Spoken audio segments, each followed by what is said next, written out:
Hello, Saints. I hope you've had a good week this week. The last time I posted, I mentioned something about faith and something needing to go along with it in order to really have that strong connection with God and making things move and shift in your life. And the revelation finally came to me.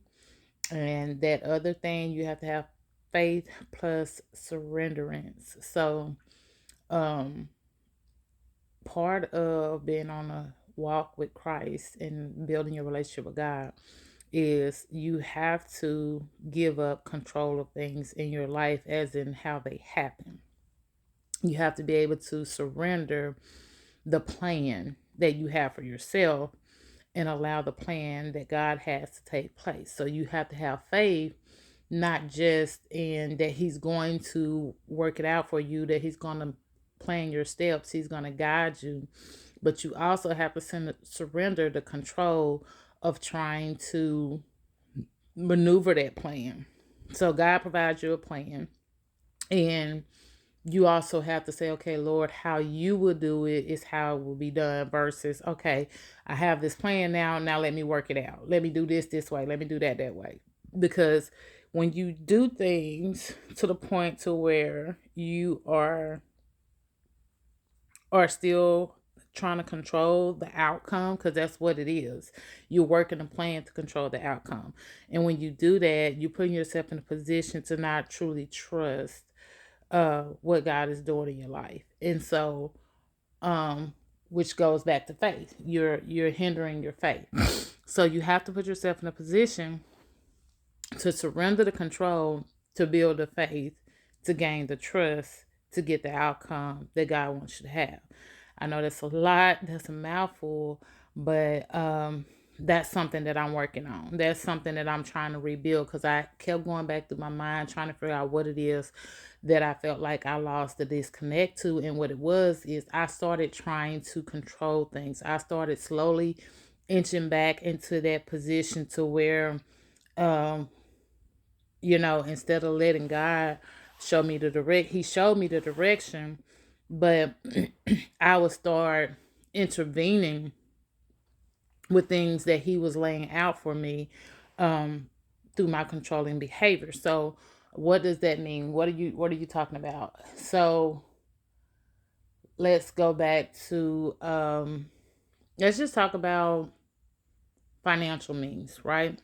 We'll just hit each topic. So, financial means, you're in this position and you are seeking work, or you're looking for an increase, or you have an expense that you need to take care of that is beyond what your normal day-to-day would allow. So you're trusting God. It's like, okay, Lord, I don't know where this money gonna come from, this new job gonna come from, but I'm trusting you because you know this is something that I need, and you provide all my needs. So you are trusting that God's gonna provide it. Well, you start doing the work. You start applying for jobs. You start seeking out different types of revenue stream. Well, in the process of applying for jobs, you start manipulating the type of jobs you apply for. You start putting restrictions. Well, I won't work here. I can't do this. I'm not doing that. No, this ain't who I am. So, in that sense, now you have limited yet again what God can do for you, because you may apply for this type of job, or He may have you applying for a job that you would normally do, but you don't know what that consists of once you get in the door. There's been times where I applied for a job doing one thing totally different from what I expected. Like, for example, I applied for one job to do cashiering work, and then turned out I became a sales rep. Like, it was a very different role than what I applied for. So, and then there are jobs where I applied and got the job that I applied for, but immediately moved up within the ranks. So I didn't hold that position very long. So we never know what he has entailed. So unless he's guiding you to say apply for these specific jobs, don't limit yourself and try to control that plan by saying what you will or will not do. In terms of health, You go through the steps, you go to the doctor, they tell you point A, point B, point C, these things are, and this is what you have to do. And you are relying on God to give you outcome, a better outcome, stronger health, cure you, heal you from whatever ailment the doctor has diagnosed you with.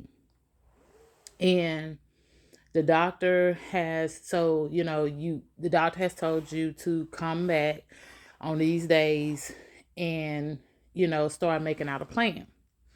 Well, you believe God is going to provide you with a healing, but then your plan is to stop going to the doctor. I'm waiting on God, right? Well, your healing could be in connection with that doctor. Your healing could be in connection with going to that doctor's office. So again, you are controlling the plan that God has for you. And you're trusting, but you're doubting the faith of what God can do if you allow another doctor to come in and hinder you. So those are just two of the major examples, but we do it in our everyday life. Like, it's hard to let go of certain things that we do, like our habits, sleep, um, going or staying home, reading more, not reading, cutting back, relaxing, picking up a hobby, putting down a hot habit. We try to control those things thinking it's okay because we're trusting God to move us forward. But if you take the control out of his hand, then how are you really trusting him to do his will? It's kind of like when you're in driver's ed, you got the student behind the wheel of a driver's ed car, then you got the instructor on the other side. As the instructor, you can trust that this child is going to drive and get you to where you need to be. But as soon as they put their foot on the gas and you hit the brake, who's in control?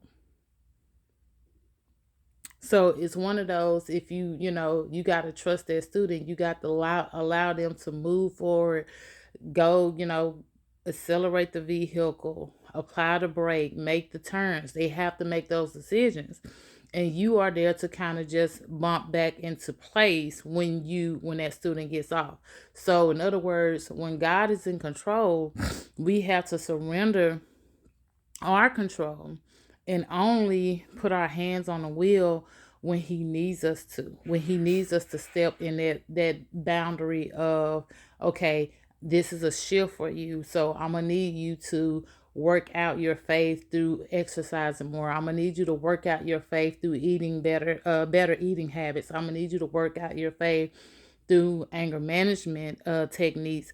There are certain things where he's gonna ask you to physically and mentally apply yourself in those positions in order for his plan to go forward.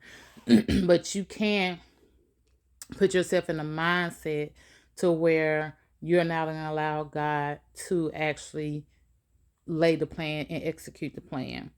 I am guilty of that myself. I've done it over the last couple of weeks. Because I have these, most of the time, control comes with the lack thereof. So, with financial situations, a lot of things are coming up. Kids are going back to school, college is playing a role in it. Everything across town is going up in prices. Things are breaking down, needs are becoming stronger. And so, me being in the field that I am, it's so natural for me to start immediately crunching numbers, breaking it down, looking for resources, looking for avenues to, figure these things out. But I'm steadily saying I trust God. I'm trusting him to make a way. I'm trusting him to give me the insight. I'm trusting him to show me the plan.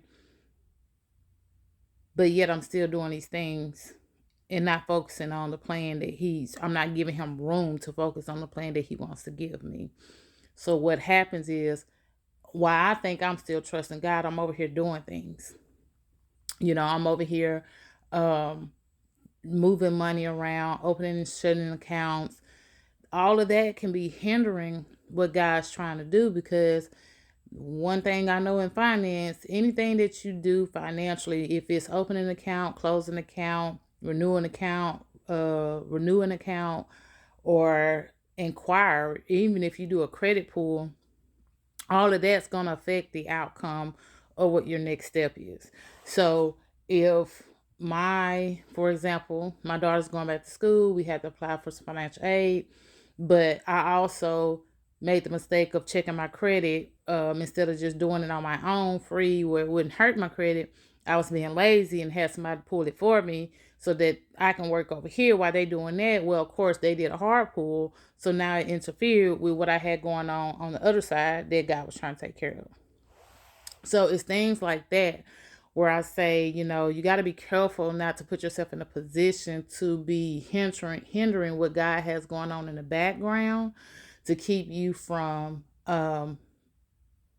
pushing you further and further away from the blessing that God has for you. And more so, part of having faith is surrenderance. You got to have them both together in order to really build that bond and really build that relationship with God. It's like I said, it's like a marriage. When you marry someone, when you tell them, when you stand before God and you make that commitment, you're not just committing to a person, their personality.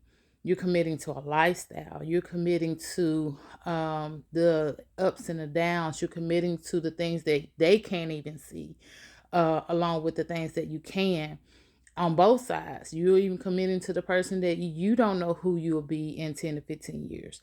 So when you give that level of commitment, you're giving up something as well. When you're in a marriage, you're not giving up yourself per se, but you're giving up the idea of an individual lifestyle. You have designed yourself to be bonded as one.